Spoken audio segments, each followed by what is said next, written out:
The automatic doors of St. Catherine's Medical Center slid open with a pneumatic hiss, releasing Meredith Harlow into the gray afternoon light of Seattle.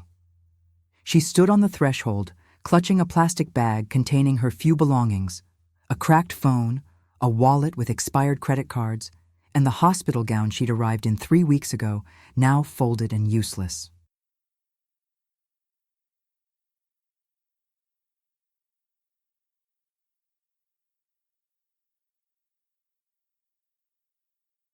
The March wind cut through her borrowed jacket, a donation from the hospital's charity closet that smelled faintly of mothballs and someone else's life. She took one step forward, then another, feeling the concrete beneath her sneakers, also donated, slightly too small. Behind her, the hospital hummed with its perpetual symphony of beeping monitors and hushed conversations, a world of sterile safety she was no longer part of. Before her stretched the city, indifferent and vast, its streets slick with rain that had fallen while she was inside, healing from wounds both visible and not. Meredith's hand instinctively went to her side, where the bruises had finally faded from purple to a sickly yellow-green. The physical marks were disappearing. The others, the ones carved into her sleep, her breathing, the way her heart seized whenever a car door slammed, those would take longer. Maybe forever. She didn't cry. Not yet. She'd learned in that dark basement, where they'd kept her for 5 days, that tears were a luxury, an indulgence that blurred vision when you needed to stay alert, to memorize faces, to plan survival. Even now, free and discharged with a clean bill of health, she couldn't afford them. She had nowhere to go. The divorce had been finalized 2 months before the kidnapping, a bitter irony she'd contemplated often in her hospital bed. Julian Blackwood had moved on swiftly, as men of his wealth and influence always did. The settlement had been generous on paper, but tangled in legal complexities that left her with nothing liquid, nothing immediate. Her attorney had promised resolution by April. April might as well have been another planet. A taxi idled at the curb, its driver reading something on his phone. Meredith walked past it. She had $17 in her wallet and a pride that, though battered, still functioned. The bus stop was 2 blocks away. She'd checked the route on a borrowed tablet before discharge, the 47 to Capitol Hill, then a transfer to the 9, which would drop her near the women's shelter on Pine Street. The social worker had made the calls. There was a bed available for 3 nights, maybe 4, if she could prove she was actively seeking employment. She didn't look back at the hospital. She'd thanked the nurses, shaken hands with Dr.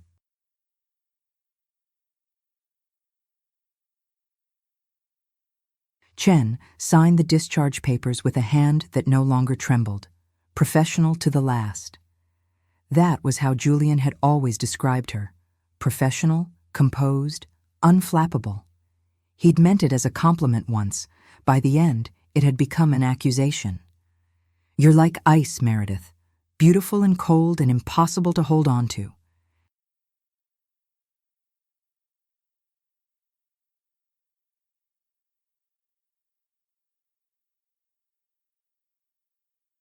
The street was busy with the ordinary chaos of late afternoon, commuters hurrying home, a food cart vendor packing up his remaining sandwiches, a young couple arguing in Spanish outside a laundromat.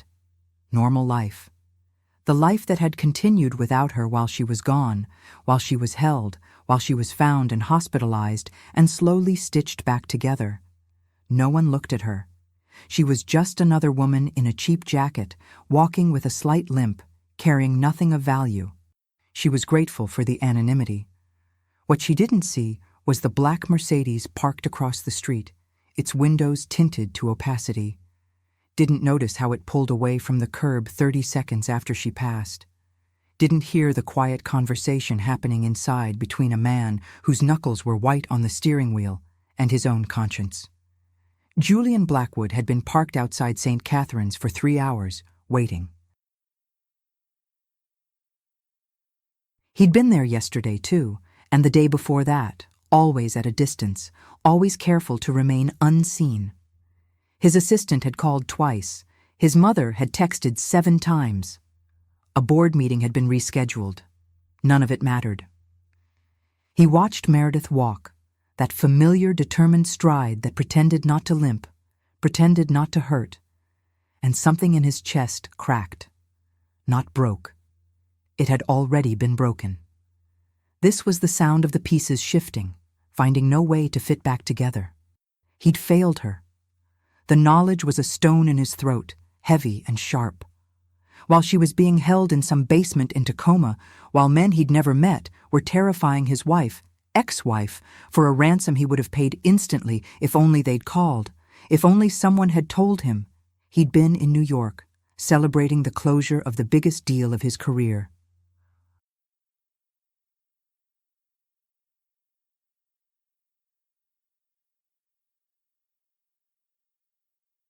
Champagne and handshakes, and his phone on silent because he was tired of the arguments, tired of the lawyers, tired of the woman he'd once loved becoming a stranger he couldn't reach. The ransom demand had never come. Her captors had been apprehended during a routine traffic stop.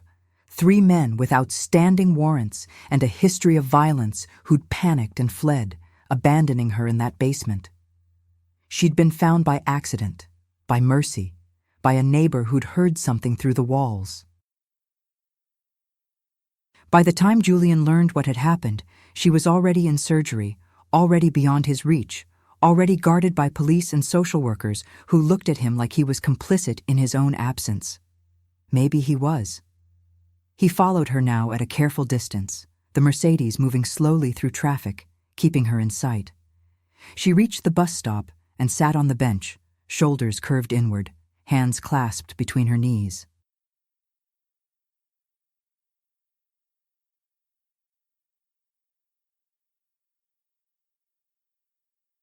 From where he was parked, he could see her profile, the sharp line of her jaw he used to trace with his thumb, the dark hair she'd cut short in the hospital, the exhaustion that radiated from her like cold from ice.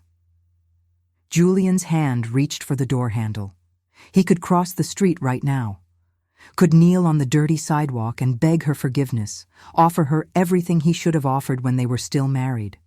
His attention, his protection, his unguarded heart.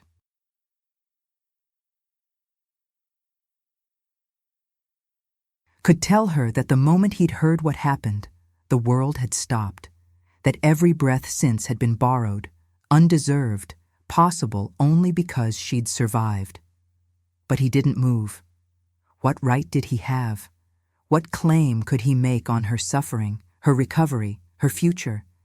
He'd divorced her because she wanted different things: children, a smaller life, time he didn't think he had to give.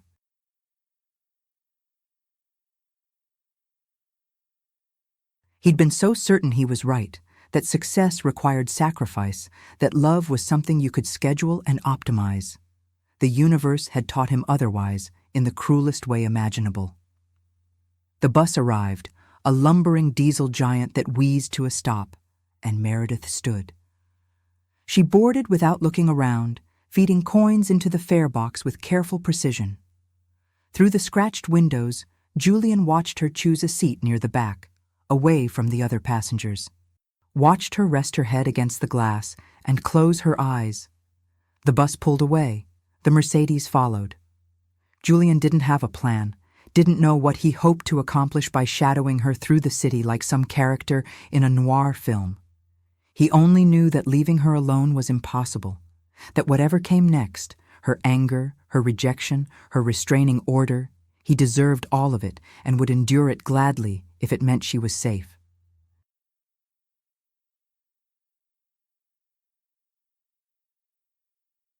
If it meant he could see with his own eyes that she was still in the world, still breathing, still fighting. The afternoon light was fading, turning the Seattle skyline into a silhouette of glass and steel. Somewhere in one of those towers was his office, his empire, the life he'd chosen over the woman now riding the bus to a homeless shelter. The symmetry wasn't lost on him. He'd built something magnificent and meaningless. She'd lost everything and somehow remained whole. The bus turned onto Pine Street. Julian's chest tightened. He knew where she was going now.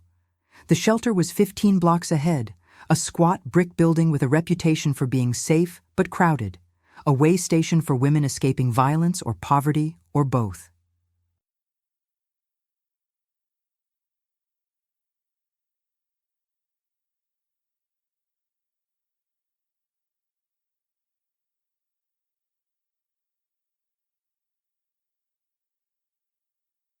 The thought of Meredith Harlow, who'd once worn Chanel to gallery openings, who'd graduated summa cum laude from Stanford, who'd been the youngest curator at the Frye Art Museum, sleeping in a dormitory bed among strangers, made him want to scream. But screaming was a luxury too. So was fixing this with money, though God knew he'd try. She wouldn't accept anything from him directly. The divorce had made that clear. Her attorney had returned every check, every olive branch. But there were other ways. Anonymous donations to the shelter, a job opportunity that would appear coincidental. Rent paid in advance on an apartment she'd never trace back to him. He was already making the calculations, planning the deception, when Meredith suddenly stood. The bus was still 5 blocks from the shelter. She pulled the stop cord and moved toward the rear exit, swaying with the vehicle's momentum. Julian's pulse quickened. This wasn't the route. This wasn't the plan. The bus stopped at a corner he didn't recognize. Meredith descended carefully, favoring her right leg, and stood on the sidewalk as the bus pulled away. For a moment she seemed lost, turning slowly to orient herself. Then she started walking east, toward a neighborhood of older homes and quiet streets where trees still grew despite the city's density. Julian circled the block and parked, watching her through his mirrors.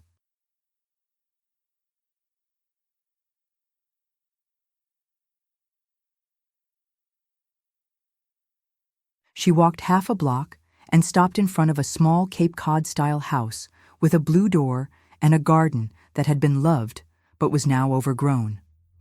She stood at the gate, not entering, just looking. Her shoulders began to shake. This was when she finally cried. She cried there on the street, in front of a stranger's house, with the kind of abandon she'd never allowed in their marriage, with a sound that carried even through the Mercedes's closed windows. It was the sound of something breaking that had been held together too long, held too tight, until the pressure became unbearable.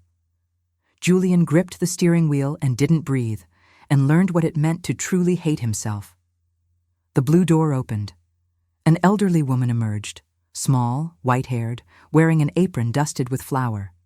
She took one look at Meredith and moved with surprising speed down the walkway, her face creased with concern. Julian watched as the woman reached Meredith, touched her arm gently, spoke words he couldn't hear. Watched as Meredith shook her head, apologized. He could read the word on her lips and tried to turn away. The old woman wouldn't let her. She hooked her arm through Meredith's and guided her toward the house with the firmness of someone who'd spent a lifetime caring for others and wouldn't be deterred by politeness or pride.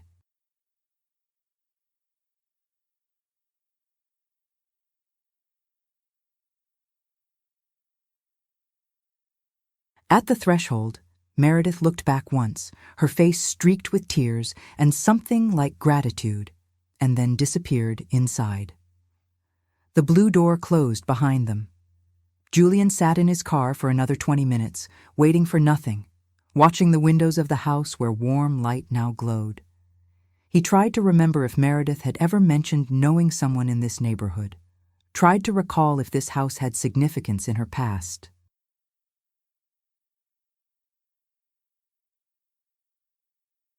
But their conversations had been so surface level by the end, logistics and lawyers and who would keep which wedding gifts, that he realized with sickening clarity he had no idea who she'd turn to in crisis, no idea what anchors held her to the world. He'd been her husband for 4 years, and he'd never really known her at all. His phone buzzed. His assistant. Board members want confirmation on tomorrow's strategy session. Also, your mother is threatening to show up at your apartment if you don't call her back." Julian deleted the message without responding. The board could wait. His mother had been waiting most of his life for him to become someone other than who he was. Another day wouldn't matter. He opened his contacts and found a name he hadn't called in months. Richard Stern, the private investigator he'd used during the divorce.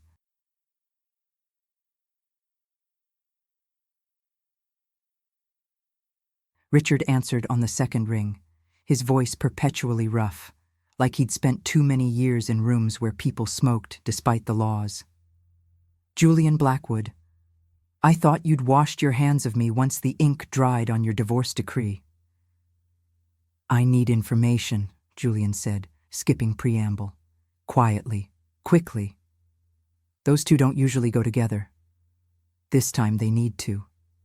Julian gave him the address of the blue house, described the elderly woman.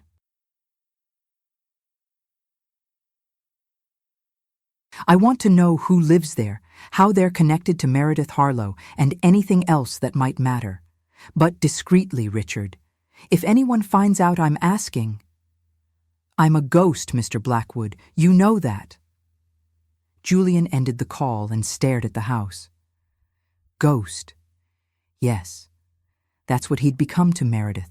A specter haunting the periphery of her life, unable to touch, unable to help, unable to do anything but watch and want and regret.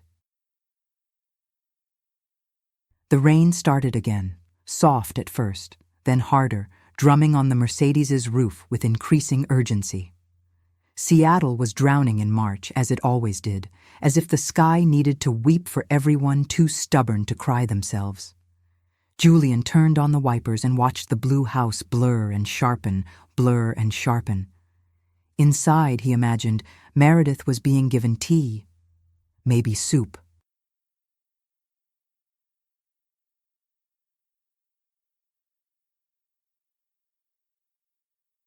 The old woman struck him as the type who solved problems with food, who believed that nourishment was a form of love.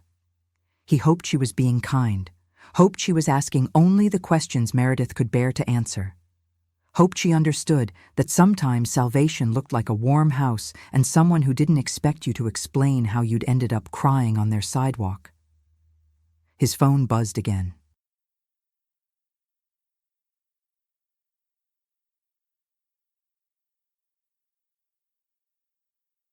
This time, his mother, "Julian Marcus Blackwood, if you don't call me in the next hour, I'm contacting your therapist." He almost smiled. His mother had been threatening to contact his therapist since he was 16 and refused to discuss why he'd stopped playing piano. The threat had never carried weight because his therapist had ethics and confidentiality clauses. But the intention touched him. She worried. In her elegant, controlling, well-meaning way, she loved him. He called her. "Finally," Martha Blackwood said, not bothering with hello. "Where are you?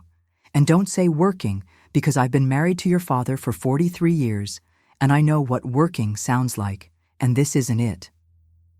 "I'm in my car, in Seattle." A pause.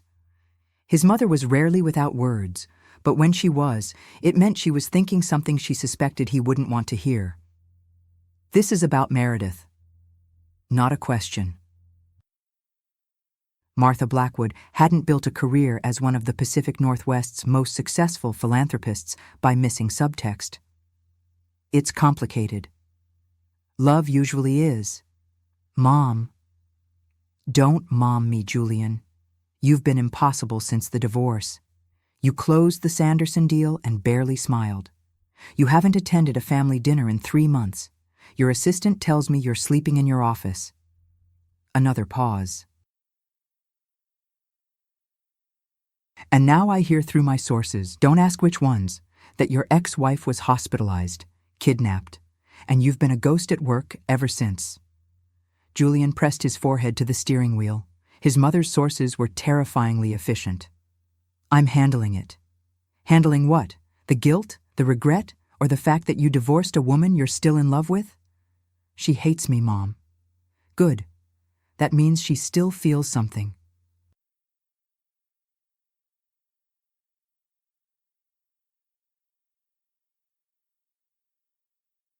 Martha's voice softened, the edge giving way to something that sounded like understanding.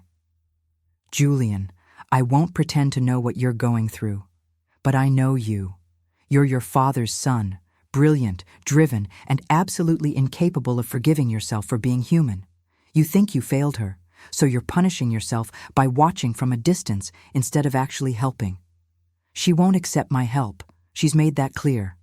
Then help her anyway. Just be smarter about it.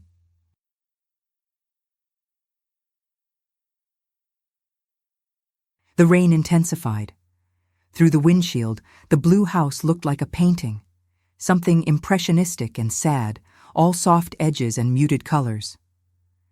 Julian watched a light turn on in an upstairs window. What if she's better off without me? What if you're wrong? His mother exhaled slowly. Listen to me. After your father's first heart attack, he became convinced I'd be happier with someone who didn't work 80 hours a week, someone who could travel, retire early, grow old gracefully. He actually suggested I explore my options, as if I were shopping for a new car. Do you know what I told him? Julian smiled despite himself. That he was an idiot? Close. I told him that love isn't about finding someone perfect. It's about choosing someone imperfect and doing the work anyway. Every day. Even when it's hard, especially when it's hard. She paused. You gave up on Meredith before you gave her the chance to fight for you, before you fought for yourself. That's your actual failure, Julian. Not the kidnapping, not the divorce, the surrender. The words landed like blows. Julian closed his eyes. What if it's too late? You're sitting outside wherever she is instead of at your office closing deals. It's not too late. His mother's voice turned brisk again, the sentimentality banished. Now go home, shower, sleep. Tomorrow you figure out how to be useful without being intrusive. And Julian? Maybe consider that she's not the only one who needs saving. The call ended. Julian sat in the silence that followed, listening to rain and his own breathing. His mother was wrong about one thing. He wasn't watching from a distance because he was punishing himself. He was doing it because distance was the only gift he had left to give. Meredith had survived despite him, without him. The last thing she needed was the man who'd broken her heart before strangers had broken her body. But maybe, she needed someone who could keep her safe without asking for credit, who could smooth the path forward without leaving fingerprints, who could love her from the shadows until she found her way back to the light. It wasn't noble. It was cowardice dressed as sacrifice. But it was all he had. At 9 o'clock, the upstairs light went dark.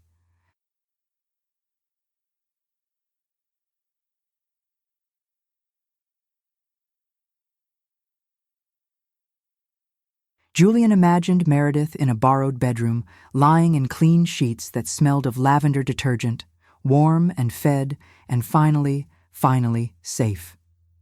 The image sustained him as he started the car and drove away, leaving her to whatever peace she could find with the woman in the blue house, the stranger who'd offered what he couldn't. Kindness without history, comfort without complication.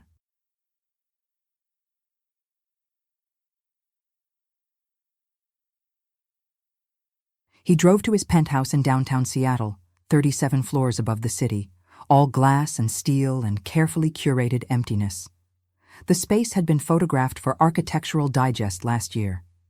Meredith had moved out 2 weeks before the shoot. He'd gone through with it anyway, smiling for the camera, discussing design philosophy with the interviewer, pretending he lived there instead of just existing in the spaces between work and sleep.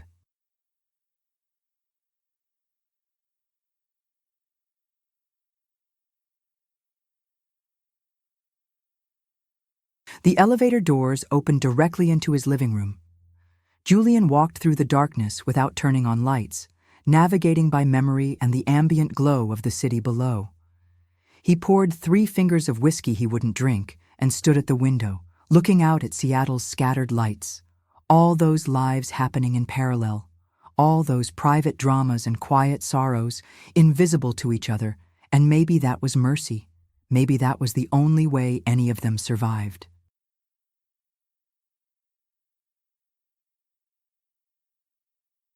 His phone buzzed.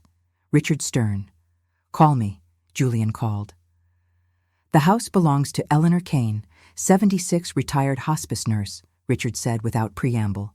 "Widowed, 2 grown children, both on the East Coast, no criminal record, no outstanding debts, spotless. She volunteers at 3 different charities and bakes for the church potluck every Sunday. Basically a saint in sensible shoes." Connection to Meredith? That's the interesting part. I can't find one. No shared employment history, no mutual friends, no family ties. According to property records and social media, yes, she's on Facebook, posts pictures of her grandkids. They shouldn't know each other at all. Julian frowned. Then why did Meredith go there? Why did the woman let her in? Only 2 explanations I can think of. Either there's a connection I haven't found yet, which is possible but unlikely given how thorough I'm being, or... Richard paused. Or it's random kindness. Your ex-wife was crying on a stranger's sidewalk, and the stranger helped. It happens. Not in my experience. Maybe that says more about your experience than the world, Mr. Blackwood. Julian didn't respond. Richard was right, of course. Julian's world was built on transactions, contracts, calculated exchanges of value.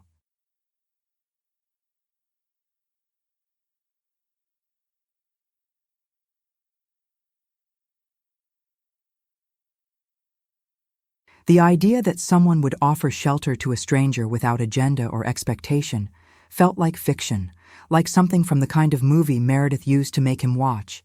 Feel-good stories he'd called unrealistic and she'd called hopeful. "Keep looking," Julian said. "But carefully. I don't want Eleanor Kane or Meredith knowing anyone's asking questions." "Understood. I'll have more in 24 hours." Julian ended the call and finally drank the whiskey.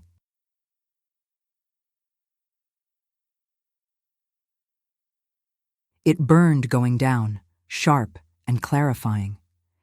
He thought about his mother's words. Maybe consider that she's not the only one who needs saving. The problem was, he didn't know how to save himself. Didn't know how to become someone worthy of the woman he'd lost. Success had always been his metric, his North Star. Make money, build empires, win. But he'd won everything and lost what mattered. And now he stood in a $7 million apartment feeling poorer than he'd ever been in his life.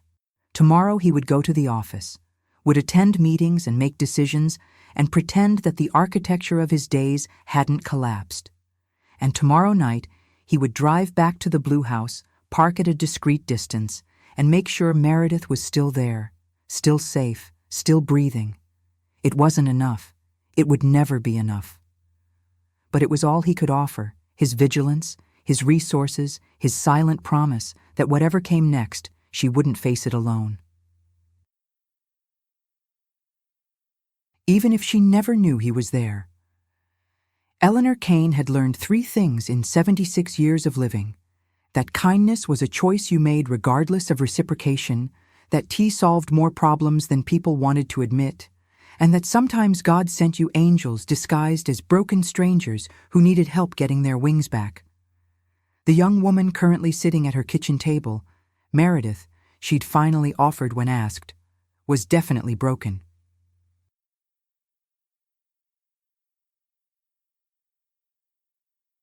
Eleanor could see it in the way she held her teacup with both hands, like she needed the warmth to anchor her to the world. Could see it in the defensive hunch of her shoulders, the way her eyes never settled anywhere for long, always tracking exits, always calculating distance. Eleanor had seen that posture before. 20 years of hospice nursing had taught her to read pain in all its variations. The pain of dying, yes, but also the pain of surviving, when survival felt like punishment. This girl, woman, she was probably 30, had the eyes of someone who'd looked into darkness and was still seeing it, even in a kitchen full of spring light and the smell of fresh bread. "You don't have to talk," Eleanor said, slicing banana bread she'd made that morning. "But you do have to eat. House rules." Meredith managed a ghost of a smile. "You have house rules for strangers who cry on your sidewalk? I have house rules for guests, which is what you are." Eleanor set the bread plate down with a decisive clink. "Now, I make a mean banana bread, if I do say so myself. Won first prize at the county fair 3 years running before they asked me to judge instead. So you're getting the gold standard here. You didn't have to. I know I didn't have to. I wanted to." Eleanor sat down across from her with her own tea, chamomile with honey, and regarded Meredith with the steady gaze that had helped dozens of frightened patients find peace at the end. "I don't know your story, dear. Don't need to know it unless you want to share. But I've lived long enough to recognize someone who needs a safe place to land, even if it's just for a few hours." Meredith's eyes filled with tears again. She blinked them back furiously. "I'm sorry. I'm not normally like this." "Like what? Human?" Eleanor sipped her tea. "Honey, there's no normally when it comes to grief or trauma or whatever you're carrying. There's just the truth of right now. And right now, you needed to cry, and you needed somewhere safe to do it. I'm glad you picked my sidewalk." That startled a real smile out of Meredith, brief but genuine. "Your sidewalk specifically?" "Well, it's well maintained. I pressure wash it every spring. Standards, you know." Eleanor winked. "Now eat? Then we'll figure out if you need a place to stay tonight or just someone to sit with until you're ready to face whatever comes next."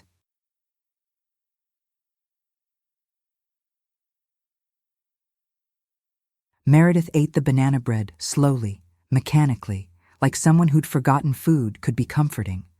Between bites, she began to talk. Not everything. Eleanor could sense the vast territories she was protecting, but enough.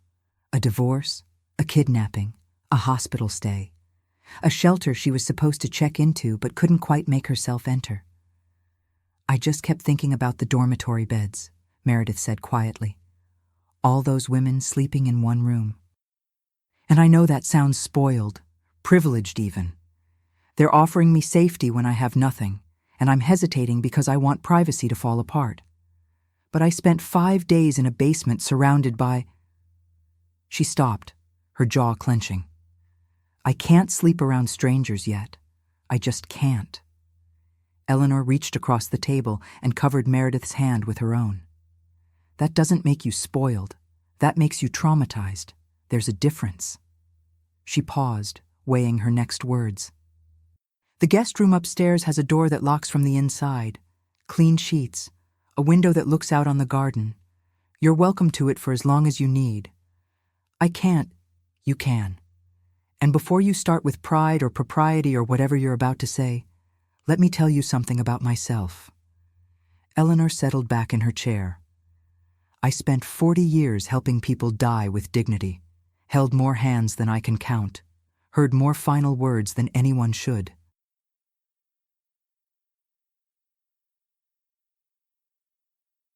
And you know what I learned?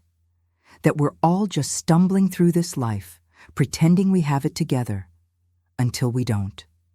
Until something breaks us open and reminds us we need each other." She gestured around the kitchen at the cheerful yellow walls and the photographs of grandchildren magneted to the refrigerator.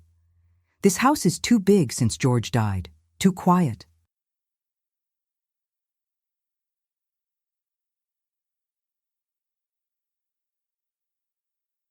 "My kids want me to sell it, move into some senior community where I can play bingo and do water aerobics and pretend I'm not just waiting, but I'm not ready. I like my garden. I like my kitchen. I like the sound of someone else breathing in the house, even if it's just for a little while." Meredith's throat worked. I don't have money to pay rent. I don't have anything right now except—" She laughed, bitter and broken.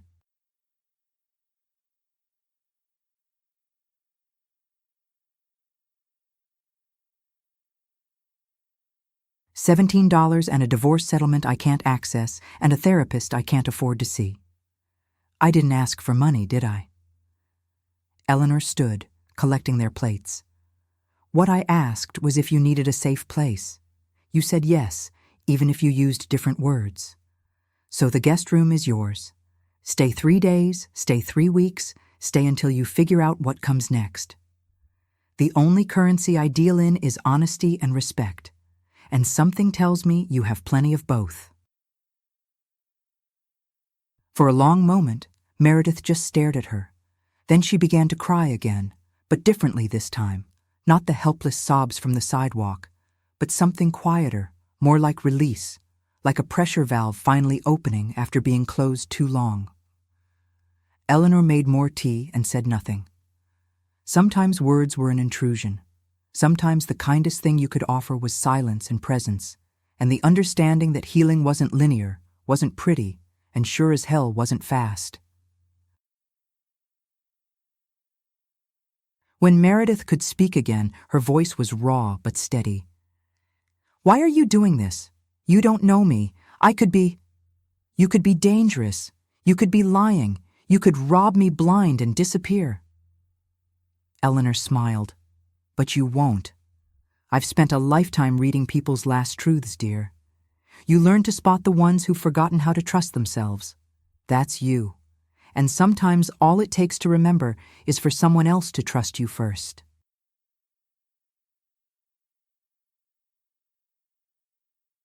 Upstairs, Eleanor showed her the guest room, simple but comfortable, with a handmade quilt on the bed and curtains that filtered the streetlight into something soft. She demonstrated the lock on the door, gave Meredith clean towels and an old flannel nightgown that had belonged to her daughter. "Bathroom's across the hall," Eleanor said. "I'm a light sleeper, so if you need anything in the night, just knock. I don't startle easy." "Thank you," Meredith whispered. "I don't know how to—" "You don't have to know. You just have to rest." Eleanor patted her shoulder gently. "Tomorrow's soon enough for figuring out the rest." She left Meredith in the doorway, watching as the younger woman entered the room cautiously, as if expecting it to disappear. Watched her test the lock twice, then sit on the edge of the bed with her hands in her lap, looking lost.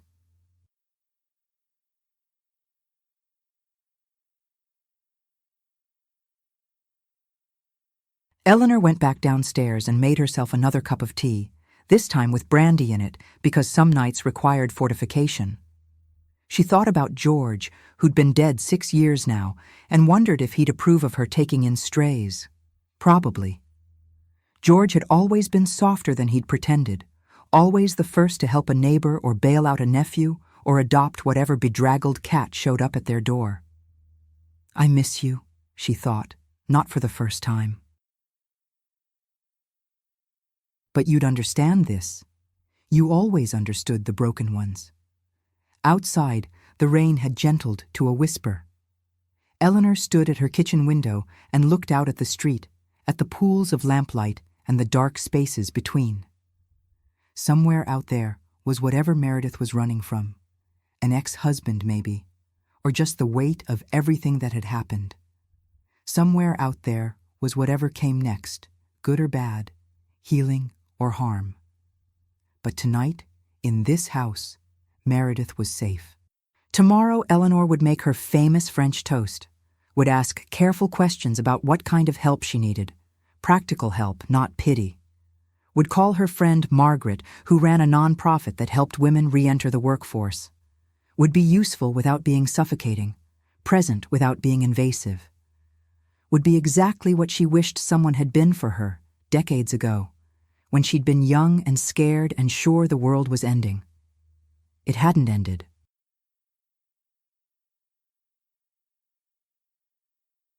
It had just changed shape, becoming something she had to learn to navigate all over again. That's what life did. kept reshaping itself, kept demanding you adapt, kept breaking your heart until you learned to live with the cracks. Eleanor finished her fortified tea and locked the doors and turned off the downstairs lights. As she climbed the stairs to her own bedroom, she paused outside the guest room. No sound from within.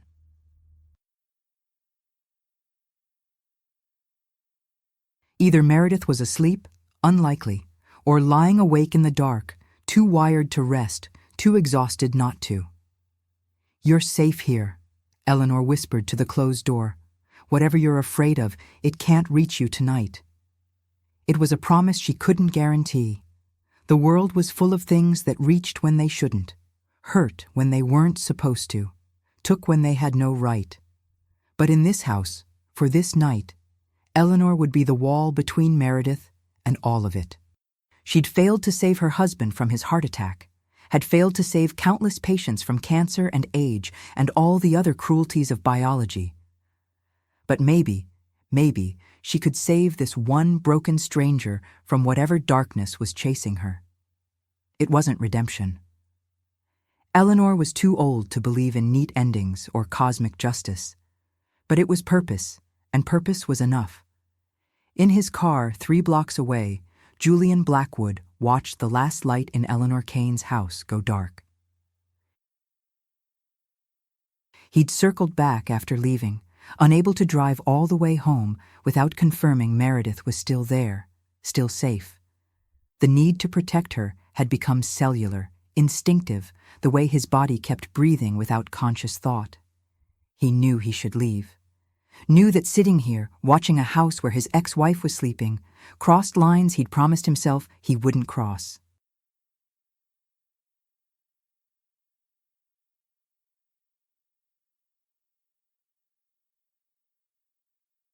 But the alternative, going back to his empty penthouse, lying awake wondering if she was okay, felt impossible.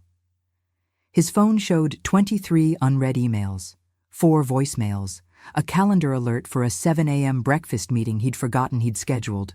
The machinery of his life, continuing without his attention, running on autopilot while he sat in a car in a quiet neighborhood and tried to figure out how to be useful to someone who didn't want his help.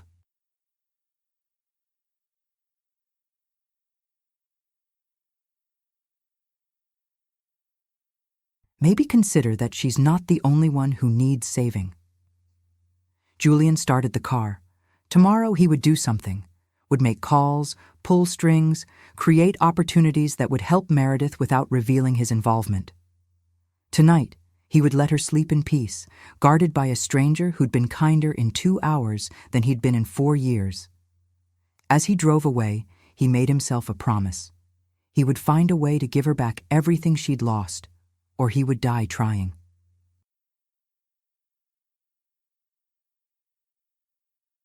Not because he expected forgiveness, not because he thought it would fix what he'd broken, but because love, real love, the kind that outlasted divorce papers and harsh words and every stupid thing he'd done wrong, wasn't something you stopped doing just because it was hard. You did it anyway. Every day. Even when it hurt. Especially when it hurt. Morning arrived with the smell of coffee and something sweet baking. Meredith woke disoriented, her hand instinctively reaching for the lock on the door. Still engaged, still safe. Sunlight filtered through unfamiliar curtains, and for a moment panic seized her chest before memory returned. Eleanor. The blue house. Kindness from a stranger. She dressed in yesterday's clothes and ventured downstairs, following the warmth of the kitchen. Eleanor stood at the stove, flipping French toast with practiced efficiency, humming something that might have been a hymn. "Good morning," Eleanor said without turning. "I hope you like blueberries. I may have gone overboard." The table was set for 2, real plates, cloth napkins, a small vase with fresh daffodils. It looked like something from a life Meredith used to have, before everything fractured. She sat carefully, as if too much movement might shatter the illusion of normalcy. "I called my friend Margaret last night," Eleanor said, serving generous portions. "She runs a job placement program for women. Non-profit, Very respectful, no judgment. She has some openings if you're interested. Administrative work mostly. Flexible hours. Meredith's throat tightened. I don't know what to say. Say you'll think about it. Say you'll eat breakfast first. Eleanor smiled. One step at a time, dear. That's how we climb out of any hole. One step, then another, then another. Eventually, you look back and realize you've traveled miles. They ate in comfortable silence. Outside the window, the garden was coming alive with spring. Crocuses pushing through old mulch, a robin building a nest in the eaves. Renewal was happening everywhere, patient and persistent. Maybe it could happen for her too. Across the city, Julian sat in his corner office, staring at architectural renderings he couldn't focus on. His assistant had rescheduled the morning meeting. His board members were getting impatient. None of it registered as important. Richard Stern had sent another message. Still no direct connection between Eleanor Kane and your ex-wife. Random act of kindness confirmed. Some people are just decent. Julian read it 3 times, trying to understand a world where that was possible. Where strangers helped strangers. Where goodness existed without transaction. He picked up his phone and dialed his attorney. David, I need you to set up a charitable fund. Anonymous donor. Target, women's shelters, job placement programs, crisis resources. Start with $1 million. I'll send more details. Julian, what's this about? It's about being useful for once in my goddamn life. He ended the call before David could ask questions. Through his office window, Seattle sprawled below, all those lives intersecting and diverging, all those invisible threads connecting people in ways they'd never know. Maybe he couldn't be visible in Meredith's life. But he could be the invisible support, the wind beneath wings she didn't know she had. It wasn't redemption, but it was something. 3 days passed. Meredith met with Margaret, who offered her a position starting Monday, receptionist at a women's legal clinic, helping survivors navigate restraining orders and custody battles. The irony wasn't lost on her. She'd need her own legal help soon, trying to access her divorce settlement. But Margaret promised connections, promised advocacy, promised Meredith wouldn't face the system alone. Eleanor's house became a sanctuary. They fell into a rhythm, breakfast together, Meredith walking the neighborhood to rebuild her strength while Eleanor tended her garden. Dinners where they talked about everything except the darkness. Eleanor shared stories about her hospice work, about holding hands with the dying and learning that courage looked different at the end. Meredith found herself opening up too, carefully, about the marriage that had felt like drowning in silk, beautiful and suffocating. He wasn't cruel, Meredith said one evening, washing dishes while Eleanor dried. Julian, he was just absent. Even when he was physically there, he was somewhere else, building his empire, closing his deals, optimizing his life like I was another variable to manage. Eleanor nodded. Some men love the idea of partnership but can't handle the reality. The daily work, the showing up. I wanted a child. He wanted another 5 years of establishing stability. I wanted weekends together. He wanted to network. Every compromise felt like I was erasing myself piece by piece until I looked in the mirror and didn't recognize who was looking back. So you left. So I left, and he let me go without fighting. That's what hurt most. How easily he signed the papers, how quickly he moved on. Meredith's hands stilled in the soapy water. Then I was taken, and suddenly he's at the hospital.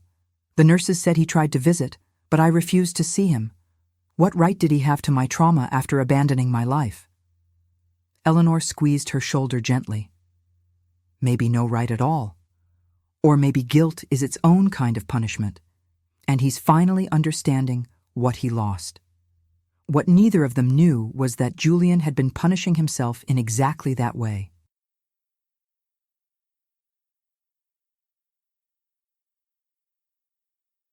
He'd anonymously donated $2 million to the women's clinic where Meredith would work, ensuring it had resources for the next decade. Had purchased the building where Eleanor's house sat, becoming the landlord who'd never raise rent, never evict, never disturb. Had hired 3 different security firms to patrol the neighborhood without being obvious, keeping Meredith safe without her knowledge. His board was furious. His mother was concerned.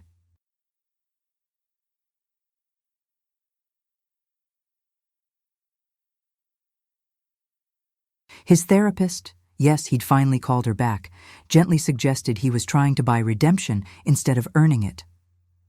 "You can't fix this with money," Dr. Chen said during their session. "I can keep her safe. I can remove obstacles. You can control everything except what matters, which is her forgiveness and your own healing. Julian, you're building an invisible empire around her. What happens when she finds out?" He had no answer.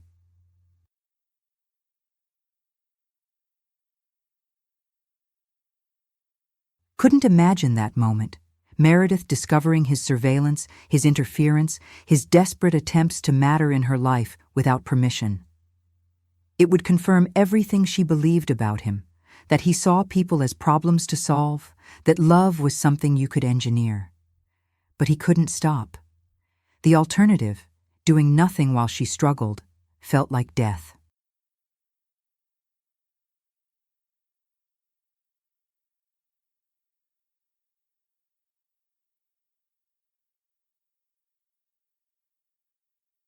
Sunday morning, Meredith walked to the corner market for Eleanor, enjoying the simple pleasure of being trusted with errands, of having purpose.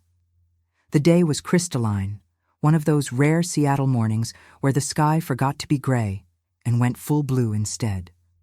She bought eggs, bread, the specific brand of tea Eleanor loved, and splurged on fresh flowers because Eleanor's kindness deserved beauty. At the checkout, a man in an expensive coat held the door for her.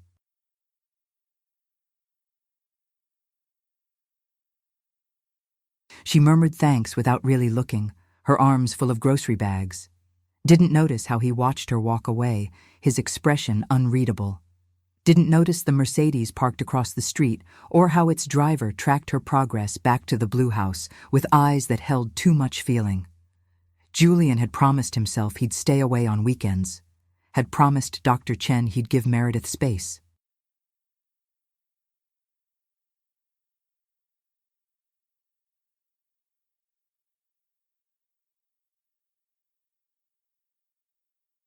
But Sunday morning had found him driving past Eleanor's street just to check. And then there she was, carrying groceries, wearing a borrowed jacket, looking more herself than she had in months. She was healing. He could see it in her stride, less guarded now, more present. The realization brought both relief and anguish. She was healing without him. Because of his absence, not his presence. His phone rang. His mother. "Julian, family dinner tonight. Your presence is mandatory. I'm making your father's lasagna, and if you miss it, I'm rewriting my will." "Mom, I can't." "You can.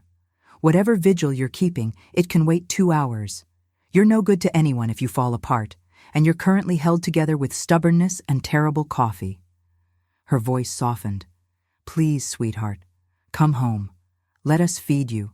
Let us remind you that you're still part of something, even when you feel like you're not." He wanted to refuse. Wanted to stay parked on this street, watching over Meredith like some broken guardian angel who'd failed at his one job. But his mother's voice carried the weight of love and worry, and Julian was suddenly tired of being alone with his guilt. "Okay," he whispered. "I'll come. 6 o'clock. Don't be late." Julian drove away from the Blue House, from Meredith's temporary sanctuary, from the life she was building without him.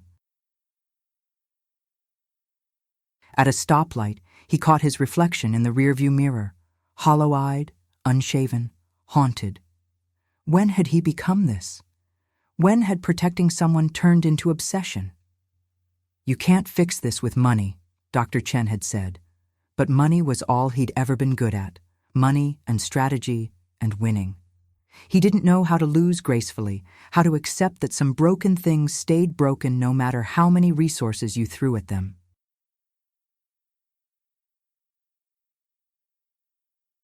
Back at the Blue House, Meredith arranged flowers in a vase while Eleanor made tea. Through the window, the garden promised renewal, bulbs becoming blooms, bare branches budding green. Nature's quiet insistence that endings were also beginnings, that survival was its own form of victory. "Tomorrow you start your new job," Eleanor said, handing her a cup. "How do you feel?" Meredith considered the question honestly. Terrified, grateful, like maybe I can do this. Build something new from all the broken pieces. You can, Eleanor said with certainty. You already are. Neither of them saw the Mercedes drive away. Neither knew about the invisible scaffolding Julian had built around Meredith's new life, the donated funds, the security, the desperate hope that keeping her safe might somehow make up for every way he'd failed her before. Some ghosts watched from the shadows, hoping their haunting might be mistaken for grace. Monday arrived with rain and nervous energy. Meredith dressed in clothes Margaret had provided, a simple black dress and blazer that fit well enough to pass for professional. Eleanor braided her hair, a maternal gesture that made Meredith's eyes sting with gratitude. "You'll be wonderful," Eleanor said, handing her a packed lunch. "And if it's too much, you can always come home early. No shame in taking things slow."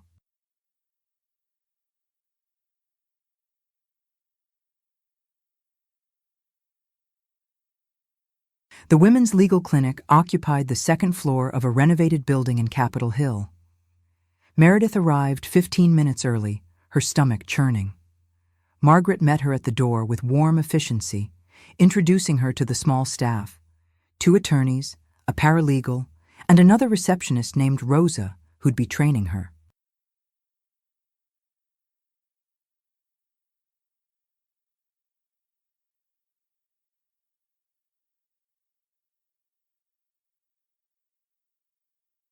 The work was straightforward, but heavy, answering phones, scheduling appointments, greeting clients who arrived with haunted eyes, and paperwork documenting their nightmares. Meredith recognized herself in every woman who walked through that door. The careful posture, the hypervigilance, the exhaustion of constantly calculating safety. During lunch, Rosa asked gently, "Margaret mentioned you've been through some things. You don't have to talk about it, but I want you to know, we all have. Every woman here understands what it means to rebuild."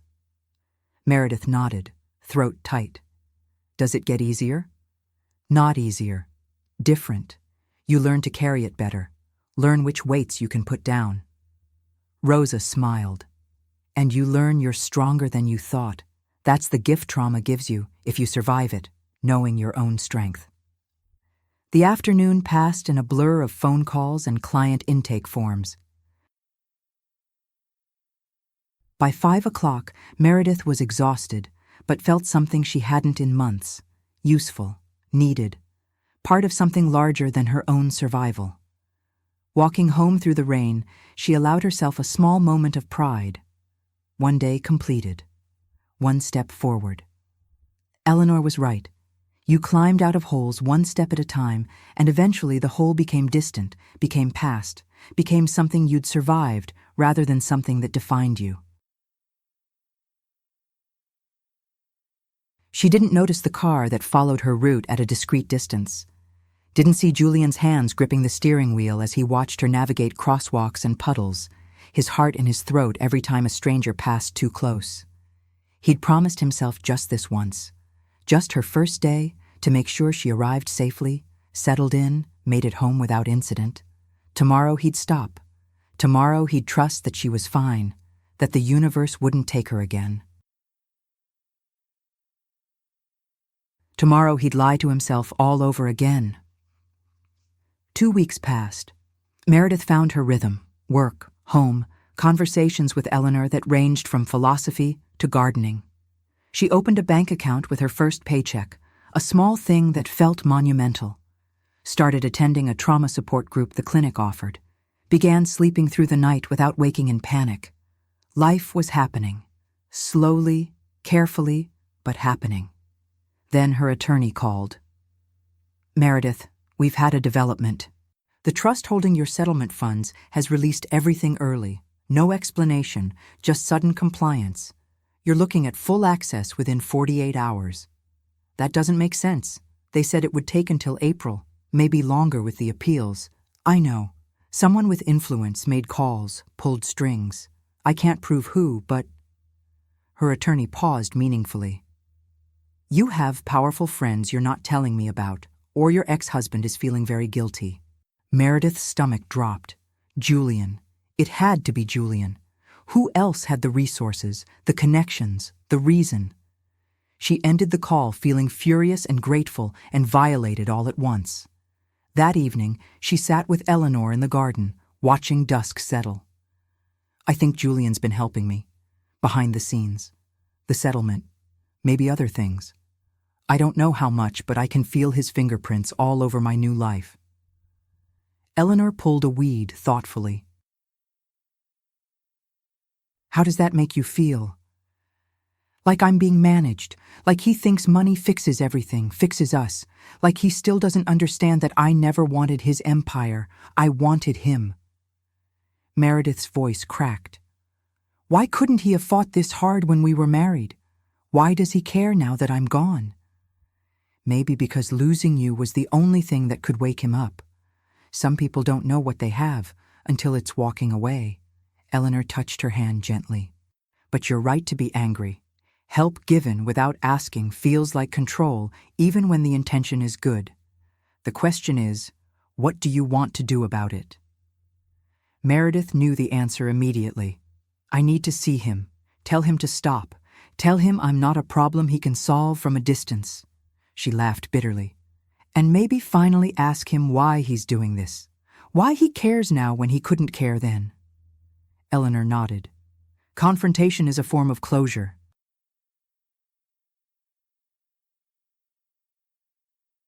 "Whatever he says, at least you'll know. At least you'll have said your piece." That night, Meredith composed an email she'd rewrite 17 times. "Julian, I know what you've been doing. We need to talk. Coffee, neutral location, this week. If you want to help me, start by respecting me enough to be honest."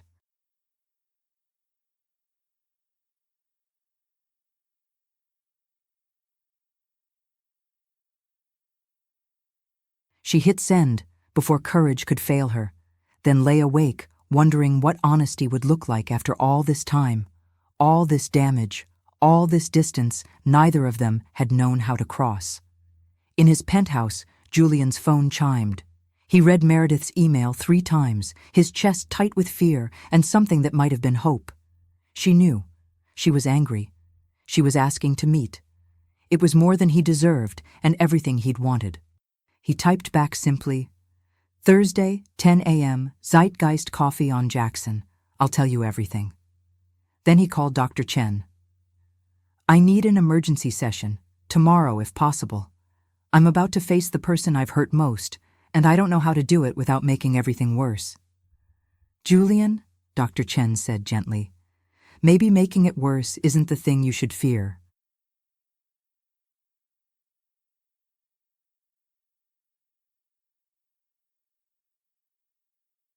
Maybe what you should fear is staying silent, staying distant, never giving her the chance to decide what she wants from you, if anything at all.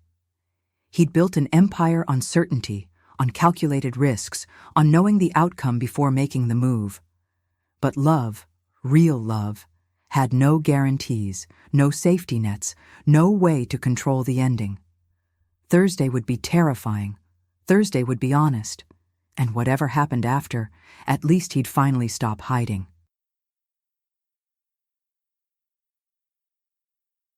Thursday morning arrived too quickly and not fast enough.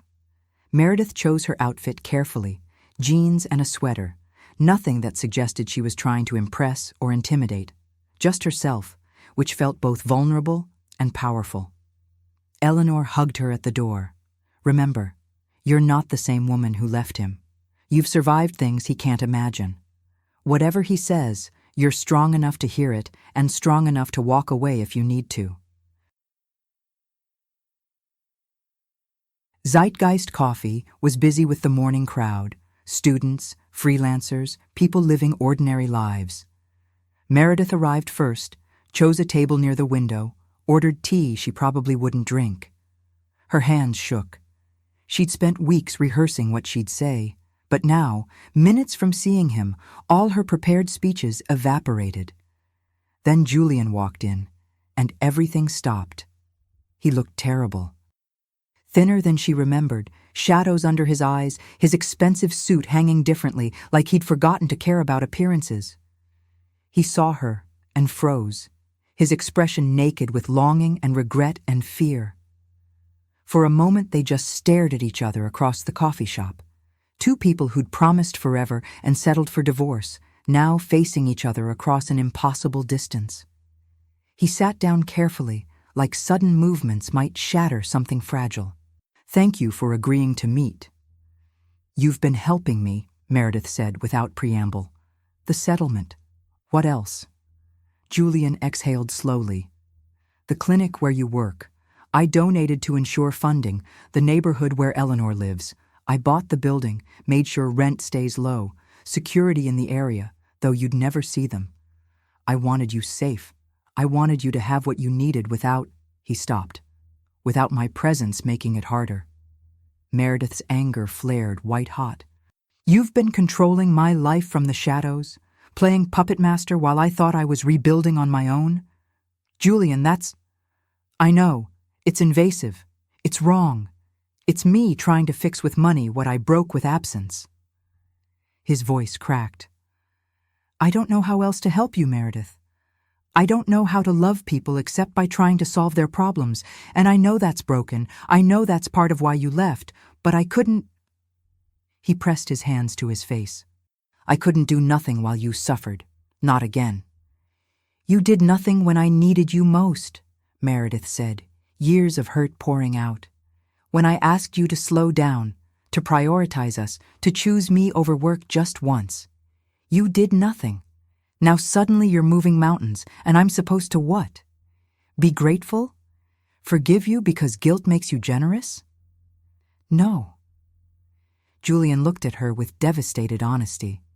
"I don't expect forgiveness. I don't deserve it.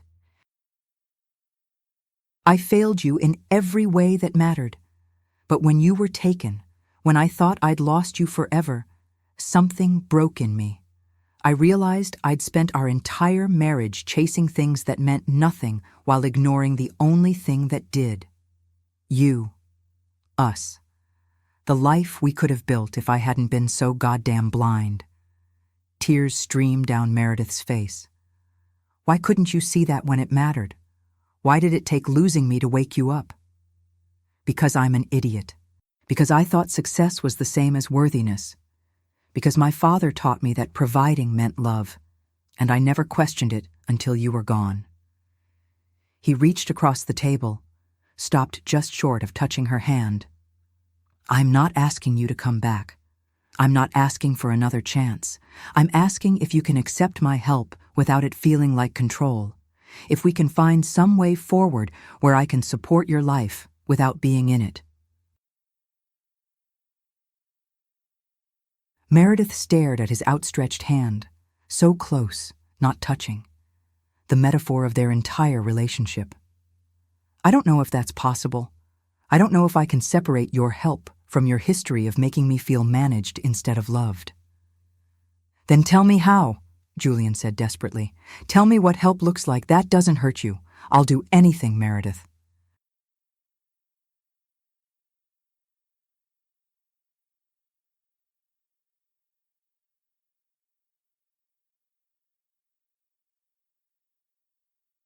"Anything except disappear completely. Because I physically cannot, live in a world where you're in danger and I do nothing." The coffee shop continued around them. Conversations, laughter, the hiss of the espresso machine. Normal life happening to everyone else. Meredith and Julian sat in their private hurricane, trying to find language for damage that might never fully heal. "I need you to stop the security," Meredith said finally. "Stop following me. Stop watching me. If I'm going to heal, I need to know I'm safe on my own terms, not because you've built an invisible fortress." Julian nodded, pain flashing across his face. "Okay. The clinic donation, that's done, I can't undo it. But no more anonymous gifts. If you want to help, do it openly. Let me choose whether to accept." "Okay. And therapy. We both need therapy. Separately. Because even if we never fix this, we both need to figure out why we broke." Meredith wiped her eyes. "I loved you, Julian. So much it nearly destroyed me when loving you meant erasing myself. I can't go back to that. I won't." "I don't want you to. I want—" He stopped, seemed to gather courage. "I want to become someone worthy of being in your life, even if it's just as someone you once knew who learned how to be better. Even if it's just emails a few times a year. Even if it's nothing but knowing you're happy and safe and free." Meredith studied him, this broken man who'd been her husband, who'd hurt her and was trying, however clumsily, to make amends. She didn't forgive him, wasn't sure she ever could. But she saw something she'd never seen in their marriage: humility, vulnerability, the willingness to be wrong. "I can't promise anything," she said softly. "I can't promise friendship or reconciliation, or even that I won't hate you some days for what you did and didn't do. But I can promise honesty. If you respect my boundaries, if you actually do the work to change, maybe, someday we can figure out what we are to each other now. That's more than I deserve. It's all I have." They sat in silence, the space between them still broken, but maybe, possibly, healing in its own slow way. Outside, Seattle continued its rain-soaked existence. Inside, two people who'd failed each other were learning the first lesson of redemption: that love wasn't about perfection. It was about showing up, being honest, doing the work even when the outcome was uncertain. Julian stood first.